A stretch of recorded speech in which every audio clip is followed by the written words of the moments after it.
Hey there, this is Mark over here at the Carolina ARVC show, and you'll recognize the person next to me because we've mentioned her in some comments, and I'll allow her to introduce herself so you can hear it from her mouth. What do you do? I am a family business consultant that helps businesses get ready for transfer when they're deciding, are they keeping the business, going to the next generation, or they're going to sell the business to employees or a strategic buyer or on the open market. And I help them plan for those transitions.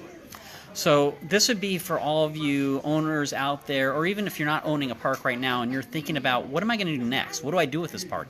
How do I transition it and give it to my kids? Or how do I sell it and make sure I don't lose a bunch of money in taxes and, you know, all those implications, right? Right. And I also work with people that are non-family owners. So if they're partners and one partner wants out and the other person wants to keep going, how do we make that work? How do we get a win-win for everybody?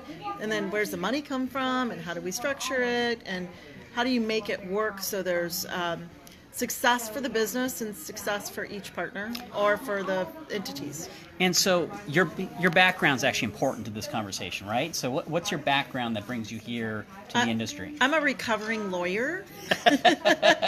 So I worked with families for 25 years in the legal profession and said, I don't really want to sue people anymore or take things apart. I want to put things back together.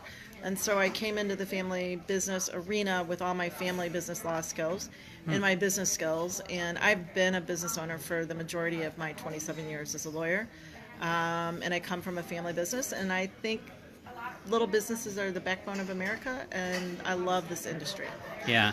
So you're not coming in as a lawyer. You're coming in as somebody that they can trust, who knows the industry, who's looking out for their best interest. And you actually are sitting down kind of side by side with them saying, yes, hey, where do you want to go? And you're actually helping them kind of map that where to go, right? You're not just saying, hey, tell me where you want to go and then I do a lot of education, and then I help clients define their goals, and then we map out how to get to those goals, both from a family standpoint, a financial planning standpoint, a tax standpoint, and a legal standpoint.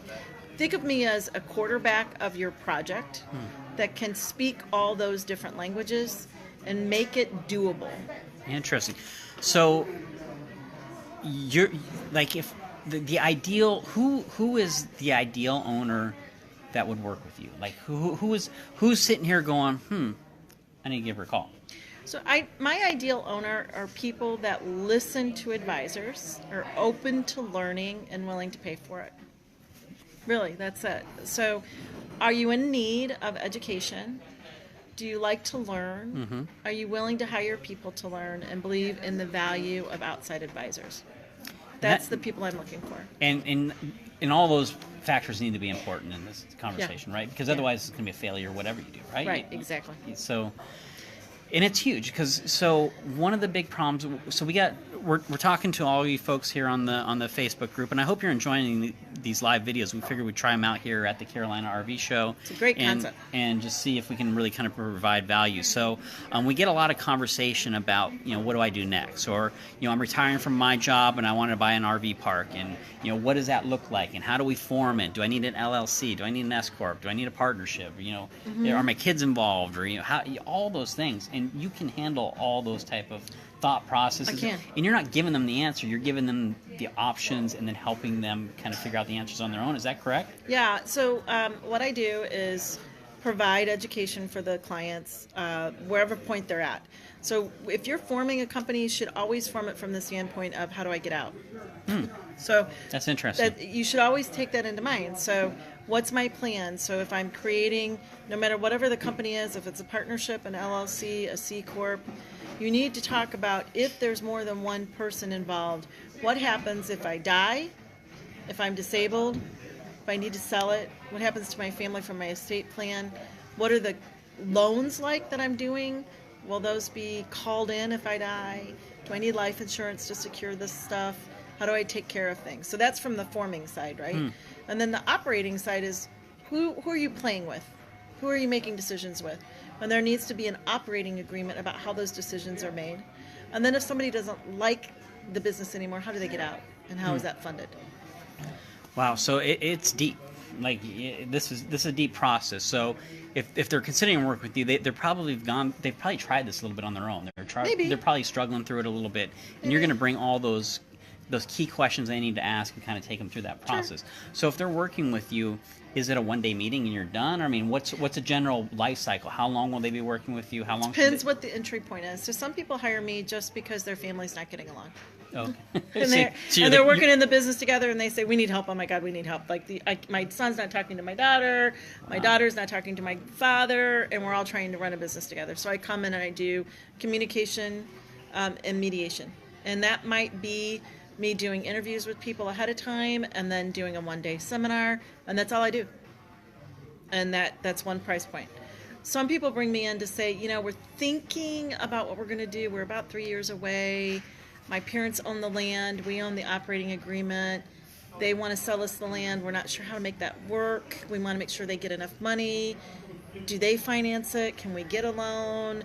What are all the ramifications of this? And that might be a 3 to 4 month engagement, talking to them on the phone, going to visit the campground, doing a risk analysis, looking at the financials, and making recommendations. And then sending them to their lawyer, their accountant, their banker, for them to go do the work after we look at the plan. So, and the clients you've worked with, and you've been around the industry, you speak at the ARVC event, you've been speaking here at the Carolina ARVC event here. I've spoken at Ohio, I've spoken at Jellystone. I've been around the So you know the industry. So in your opinion, what would be like the top 3 things that a park owner needs to consider, even if they're looking at you going, yeah, I don't need this? What are they not thinking about? They need to make sure their estate documents match their business documents. They need to look at the contingency on their loans. So a lot of small campgrounds are financed by the sellers. I get a lot of questions about, if the seller dies, do I have to pay that loan off right away? Can I pay it off early? I'm actually interested in that. Would you have to? If the seller dies, would you? Depends on the note. Really? So is there a chance the person dies and you owe them? All right really? Now. Wow. Depends on the note. Wow, okay. How's it worded, right? Okay, so that's 2. And the other thing I always talk about is look at your life insurance policies. Huh. Do you have enough, when you got them, were they purchased to protect your kids? And now we have a campground that's worth $5 million, and it has $3 million with a debt on it. And if you die, that $3 million debt needs to be paid while your family's trying to figure out your campground. Do we need to expand your life insurance policy to cover the $3 million? By the way, you might have contingency in your loans with the bank that speed up upon your death. Oh, really? Or it is a clause that they can come in and accelerate it on your death if you don't have certain financials in place. And these are, the acceleration, that's something that happened during the crash of 2008. Oh, yes. And that's like what collapsed the real estate bubble, is all of a sudden all these large investors got the banks calling up saying, hey, you owe us $50 million on this property. So that's what you're talking about, right? And there are contingencies in loans that a lot of owners don't know about. Like, you're supposed to give financials every 4 months to your bank. Really? And the bank never uses that until they need to. Unless underwriting gets strict. They need to get their financials in place, and they use it as a way to call the loan in. Really? Mm-hmm. Very interesting. So clearly you know what you're talking about. So we're going to get you a part of the group, so you're definitely going to be in here. And what we'll do is post up some questions, and then maybe we'll do a Q&A or something like that and help answer some questions. I love that. I hope you enjoyed this. We'll talk to you soon. Thanks, guys. All right.